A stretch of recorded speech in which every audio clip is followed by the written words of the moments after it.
지난번에 자기소개서 작성법 챗GPT를 활용한 이거를 올리긴 했었는데, 취업이나 이직에 대한 정보를 제공하려고 하는 저희 입장에서도 어떻게 하면 우리가 효율적으로 이를 활용할 수 있을까라고 했을 때, 아무래도 어려움을 겪는 자기소개서 작성에 도움을 받아야 된다라는 생각에서 다시 한번 단계별로 한번 정리를 해봤습니다. 사실 정답은 없습니다. 이 챗GPT라는 것은 정보를 얻어내기 위해서 수없이 많은 시도와 어떤 시행착오를 겪어야 되는 것이긴 한데, 제가 보는 관점에서 가장 효율적으로 우리가 자기소개서 작성을 할 수 있는 방법에 대해서 한번 접근을 해볼 테니까 끝까지 보시면 도움이 분명히 되실 겁니다. 첫 번째, 챗GPT를 통해서 우리가 정보를 얻으려면 명확한 역할 설정을 해줘야 됩니다. 제가 이미 타이핑을 해놨던 것처럼, 나는 취업 준비 중인데 도움을 얻으려고 해. 너는 20년 이상 된 베테랑 취업 컨설턴트고 자기소개서 작성에 경험이 매우 많은 전문가니 취업 및 이직 관련해서 너의 조언을 구하려고 해 하고 역할을 설정을 해줍니다. 그러면 이제 본인이 역할에 대해서 인식을 하는 거죠. 어떻게 도와드릴까요? 두 번째 단계로서는 우리가 취업이나 이직 관련해서 중요한 게 뭐냐면 직무예요. 내 직무를 어떻게 준비했고, 그 직무와 유관 경험을 어떻게 했고, 어떻게 성공한 경험이 있느냐, 그 성과는 어떻고, 이런 부분들을 체계적으로 잘 정리해 줘야 되는데, 우리가 신입의 경우에는 이런 부분이 좀 약할 거고요. 경력사원인 경우에도 이력서가 준비가 안 돼 있는 경우에는 이런 부분이 잘 안 돼 있을 수도 있어요. 어쨌든 신입이든 경력이든 제일 중요한 거는 그런 관련된 직무 관련된 경험이나 성과, 이런 부분들을 제시를 하는 거죠. 경력사원인 경우에는 실질적인 직무 경험, 그 직무를 통해 내가 오는 실질적인 성과들, 이런 게 되겠죠. 근데 경력사원이 아닌 경우에는 유사 경험이 되겠죠. 내가 직무 관련된 비슷한 인턴을 했던, 알바를 했던 그 관련해서 내가 직무하고 직접 관련이 없다고 본인은 생각하지만 그 안에서 우리가 인사이트를 끌어낼 수가 있기 때문에 최대한 그 부분들을 간략하게 정리를 해서 챗GPT의 명령어를 주는 게 중요합니다. 근데 저는 그 부분들을 이제 어떻게 정리를 했냐면, 제가 경력사원이기 때문에 제가 갖고 있던 과거의 이력서 중에 하나를 가지고 간단하게 정리를 해서 이력서 사항 중에 제가 했던 경력이 뭐였고, 무슨 일을 했고, 성과가 어땠고, 이런 프로젝트 경력이 뭐였고, 이런 내용들 카피를 해서 주는 거예요. 이때 이제 대화를 계속 이끌어 나가야 돼요. 나는 실제로 다음과 같은 경력이 있고 성과를 냈었어 하고, 이렇게 한 다음에 본인의 성과들을 제공하게 되는 거예요. 참고로 해야 나에게 자기소개서를 잘 써줄 거 아니야. 나의 자기소개서를 이제 작성하기 위해 이제 정보를 주는 거죠. 그리고 이런 정보가 아니고, 아까 전에 말씀드렸던 것처럼 신입사원인 경우에는 내가 무엇을, what, why, how 이런 개념으로 접근하시면 돼요. 무엇을 왜 했고, 어떻게 했고, 그런 관점에서 내가 어떤 사안들을 직무 관련된 성과로서 결과가 어땠고, 그 안에서 내가 무엇을 얻었는가라는 부분을 강조해 주는 게 간단하게 적어주시면 되죠. 전 이력서에서 그냥 카피해서 내용을 적어줬어요. 난 이런 일을 했었다라고 적어주고요.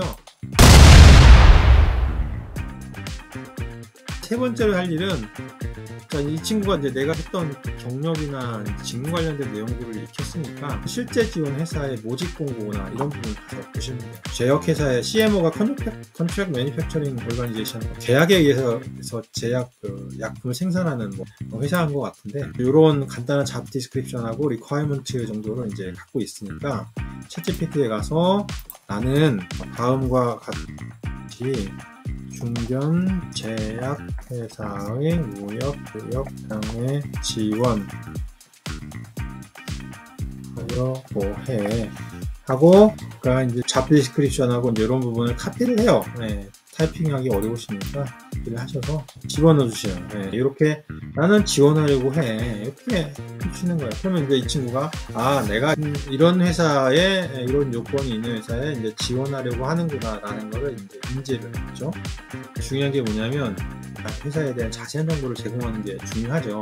서치펌 헤드헌터 통해서 지원하는 회사이기 때문에 회사 이름이 오픈이 안 돼 있지만, 만약에 회사 이름이 오픈된다고 하면 그 대기업이든 어떤 기업에 대한 정보를 좀 더 제공해 주시는 게 좋고요. 이런 경우에는 제약회사잖아요. 그러면 예를 들어 가지고 이 자기소개서라는 게 어떤 그런 그 산업이나 업종, 그 회사의 트렌드 이런 것들도 같이 반영을 해서 이런 부분이 이력서의 자기소개서 지원 동기라든지 뭐 포부 이런 부분과 연결시켜 주는 게 좋으니까 인터넷에 검색하셔서 뭐 CMO 무역 아니면 CMO 제약회사의 CMO에 관련된 그 정보를 조금 더 주시면 좋겠죠.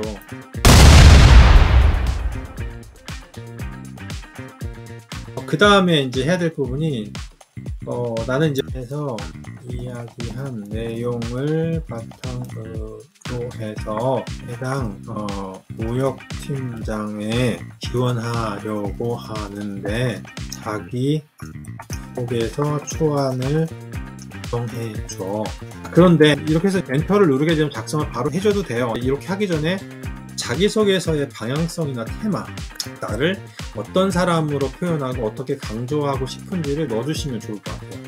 예를 들어서 내가 영업직무에 지원한다고 하면 나는 과거에 동아리 활동에서 회장도 했었고 봉사활동을 했었고 다양한 아르바이트 경험이 있었다.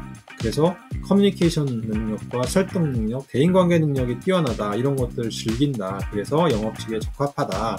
그런 것들을 바탕으로 회사의 영업직무에서 탁월한 성과를 낼 수 있다. 이런 부분을 강조해달라고 테마를 설정해 주는 거죠. 이런 경우라면 저는 이렇게 얘기를 할 것 같아요. 나는 관세사 증이 있고 대기업, 중견, 중소, 외국계 기업의 다양한 업종에서 근무한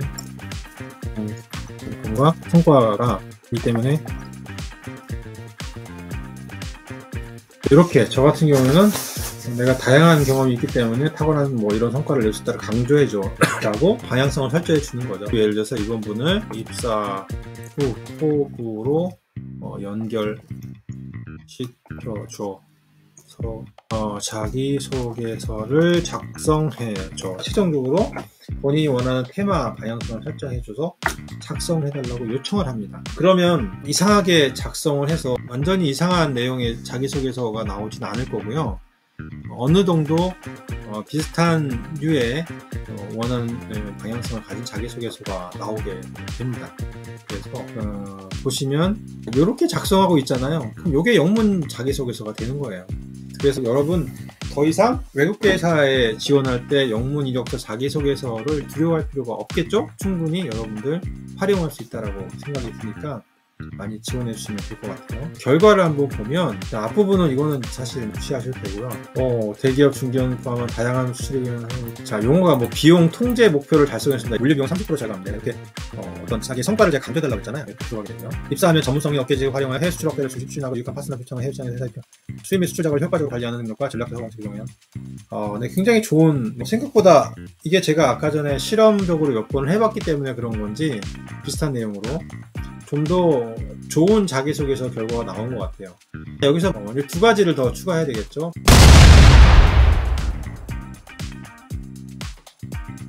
부족한 부분에 있어서 추가를 해줘라고 하시면 될 것 같아요. 예를 들어서 지원 동기 부분이 약한데 나의 이런 부분을 추가해서 지원 동기를 더 추가해줘라고 하던가 뭐 길이가 너무 길다 압축해줘 어떤 부분은 빼줘라고 할 수 있고요. 이렇게 한 다음에 그대로 갖다 쓰면 당연히 안 되죠. 네.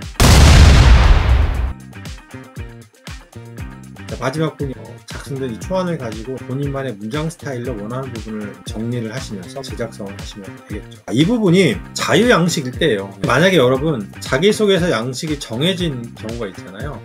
그랬을 때도 마찬가지로 직무 관련 정보, 그다음에 지원하는 회사 정보도 주고 자기소개서 양식에 따라서 두 가지 스타일이 있을 거예요.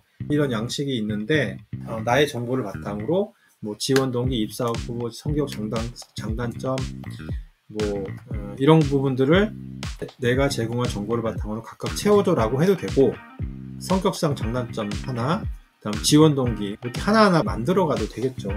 그러면서 하나하나 원하는 방향과 다르면 이제 정보를 주고 좀 수정해달라고 하시거나 종합적으로 전체를 다시 써줘 라고 하는 방법도 있겠죠. 팁으로 예를 들어서 지원 동기를 여러분들이 제공한다고 하더라도 챗GPT는 최근의 정보를 알지 못할 뿐더러 지원 동기라는 것은 산업의 트렌드, 나의 업무의 특성, 이 회사의 현재 이런 것들도 반영하는 게 좋단 말이에요. 그러면 이 챗GPT한테 이 회사의 최근의 어떤 프로젝트, 이 산업의 업종의 트렌드, 최근 매출 현황, 신제품 현황 이런 것들도 찾아가지고 이런 상황에서 내가 어떻게 지원 동기를 쓰고 입사 후 포부로 반영을 해줘라고 명령어를 줄 수 있겠죠. 그렇게 되면 좀 더 이제 풍부한 자기소개서의 하나의 방법이 되겠죠.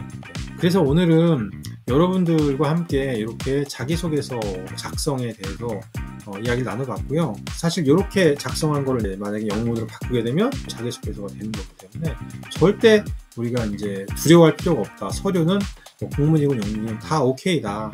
자, 그래서 제가 이 전자책, 외국계 기업 취업을 위한 이 전자책을 냈던 어떤 취지도 외국계 기업에 대한 장벽이 이제 이런 챗GPT의 도움을 받아서 없어지는 거예요.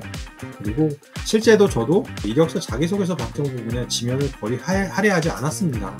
왜냐하면 진짜 중요한 거는 서류가 아니라 자기소개서가 아니라 내 실력입니다. 서류가 미흡하거나 좀 부족하더라도 돌파할 수 있는 본인만의 전문성을 갖고 있다고 하면 충분히 어필할 수 있고 그런 부분이 외국계 기업에 많다라고 보시면 될 것 같아요. 오늘 영상 여기까지 하겠습니다.